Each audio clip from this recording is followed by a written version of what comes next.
Welcome to Living in Beauty. It's Sunday, December 4th, 2022, day 2330 on the road, and we're back in California.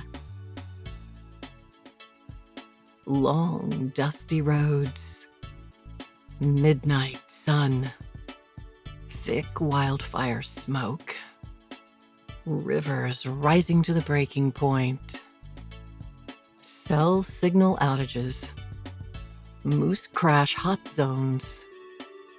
Every morning, we untangled our weary bones from the mosquito net to resume the ongoing discussion. Should we turn back? For me, the question was complicated. True, this was a dangerous and uncomfortable place, but thinking of ways to die, all of us at once, me first, then him, Pico first, me second, Jim last, him, me, then poor Pico last. This is what I do. Imagining death by explosion, landslide, tidal wave, asphyxiation, anaphylaxis.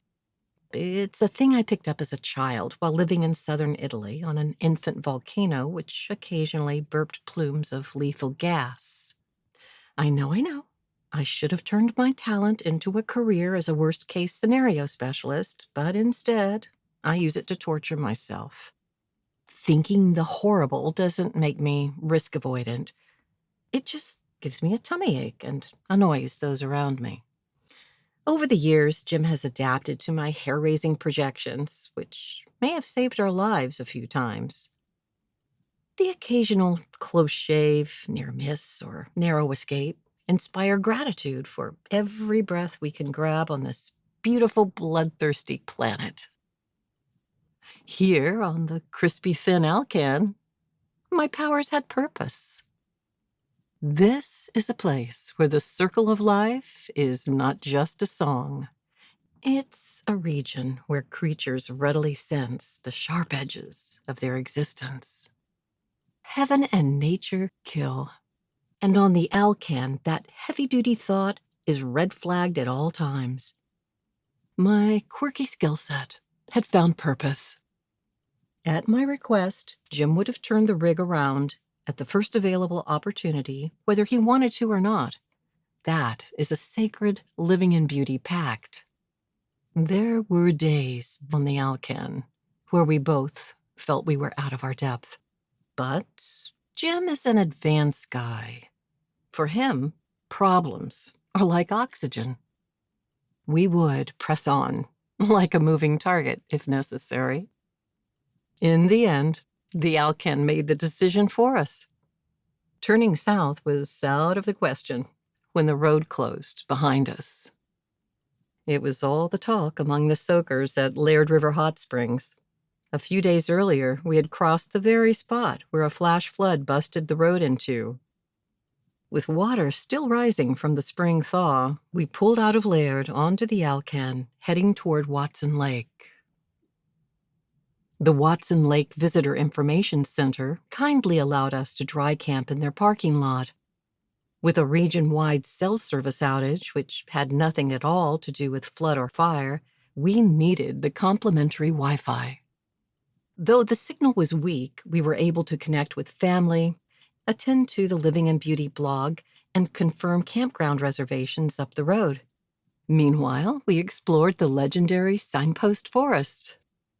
The visitor center staff provided supplies and a craft area to design our personal contribution. The next morning, we continued west toward Teslin, Yukon. The constant drizzle cleared the stench of wildfire smoke from the north. Yukon is a great, watery paradise made of a million minor paradises. The territory is named for the river, which flows nearly 2,000 miles through mostly untouched wilderness, beginning at the McNeil headwaters and turns west toward the Bering Sea. The Yukon converges with the Tanana and Klondike rivers and countless tributaries. These waterways are the glories among thousands of impressive lakes, streams, and islands that go unnamed. The T's, Yukon, larger than life, did not prepare us for the grandeur of this vast wilderness in Canada's smallest territory. With riverbanks overflowing, it was no surprise to find the charming village of Teslin in a state of emergency and our campground underwater. The local authorities kindly allowed us to park in the rest area on the hill. The view of the village below, backdropped by mountains, changed constantly in the shifting light. Yukon takes beauty to a whole new level. We stayed in Teslin for only 2 days. The dangerous water was not safe for the kayaking we'd planned. Fortunately, the George Johnston Museum was open. We didn't know what to expect from the film, but picturing a people made us feel as if we'd been let in on a secret. The lovingly preserved archive of art, antiques, garments, handwork, and photos told the story of a visionary artist whose dedication to his work continues to influence generations of villagers. We pulled out of Teslin with more respect for this land and for the resilience of the community and for the strength of stories shared. Following the signs, we detoured south about 100 miles to beautiful Atlin, British Columbia. There, we settled in beside the lake, a short walk from downtown Atlin, where everyone knows your dog's name. We came for kayaking, but there's more. We visited the little fire truck that didn't save the town, and some cool boats. Neat old stuff like that. Atlin doesn't take its long-lost boomtown history all that seriously. This town is progressive.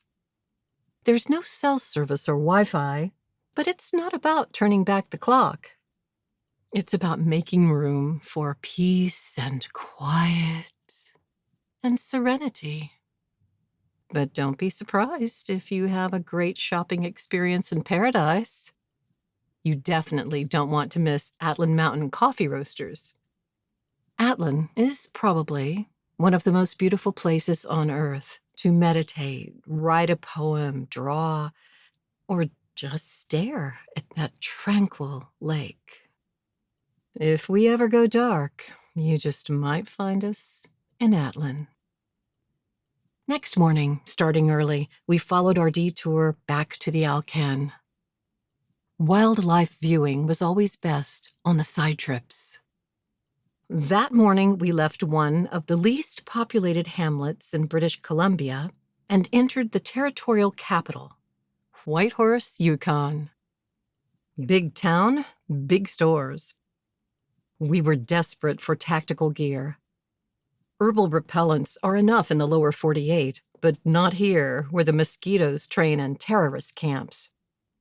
Our first stop in Whitehorse was to explore solutions at the Real Canadian Superstore. The locals set us right up and invited us to attend the Canada Day parade and festivities. Special events continued throughout the day. To live in subarctic Whitehorse, you must be sturdy and resourceful. But when the going gets tough, Yukoners go to Nordic Eclipse Hot Springs. Newly renovated and only a short walk from our campground, a paradise of relaxation awaited us.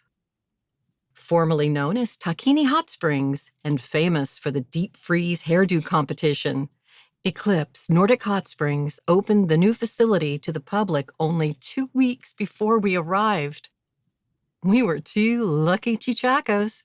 Sometimes we had it all to ourselves. As the region-wide cell service outage continued, hanging out at Eclipse kept us informed.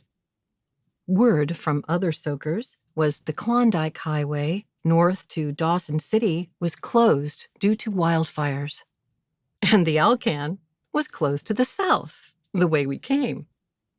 Immediately, the store shelves emptied. We moved camp to the city to wait out the fires and position for a possible evacuation. The Real Canadian Superstore parking lot provided refuge for 2 days. In this stressful situation, it was a comfort to be near vital services. The delay also opened a window of opportunity for a paddle on the Yukon River at Lake Lebarge. Yes, Robert Service fans, that Lake Lebarge. The following morning, the Klondike Highway to Dawson City still remained closed. Jim, following a trickle of news reports, calculated that if we reached the closure point 175 miles up the road, chances were good we'd arrive as the road opened. For 330 miles, we drove through fires and blinding smoke, weaving through torturous detours. And we made it. Like a letter in a bottle, Dawson City is a fragile remnant of a passionate moment in time when the streets were overflowing with gold seekers. On a picturesque slope overlooking the mudflat confluence of the Klondike and Yukon rivers, the city was established in the traditional territory of the Trondek-Wetjen. In the summer of 1895, the population held at 200 mostly Han-speaking people. The next summer, over 40,000 stampeders arrived in the largest mass migration in the shortest period of time in North America. One can only imagine what it was like for the indigenous people to see their simple village become, literally overnight, a cosmopolitan western city with gold-fevered white people usurping their land. 4 years later, as the Klondike gold rush wound down, the surviving stampeders dispersed, leaving the city frozen in time. A fever cooled. You can't blame them for packing out. Even with the piping hot red light district, it's cold in them thar hills. After dinner and a show, we wandered over to the Sourdough Saloon. This is an authentic watering hole where patrons are challenged to kiss the nasty toe, an amputated appendage surrendered by some unfortunate Yukoner for this dark duty, lying in state at the bottom of a whiskey tumbler. For 50 years, you think you know a man. Then, the spell of the Yukon, or the midnight sun, or the local Appalachians, or all three, most likely, do their sinister work. Jim cozied up to the challenge, positioning himself in line, ready to throw his money on the table. Then, like magic, a parable leapt off my tongue, snapping my beloved out of it. Men who play footsies with cannibalism sleep in the dredge. Jim cooled his curiosity by watching from the sidelines while I lingered on the porch, focused on keeping that nice supper down. Next morning, we were off to board the George Black, a teeny-tiny ferry which is supposed to navigate our party of 3 and our 9,000-pound rig across the rapidly rising Klondike during a thunderstorm, while Jim nurses a hangover. Pico, him, me, Pico, him.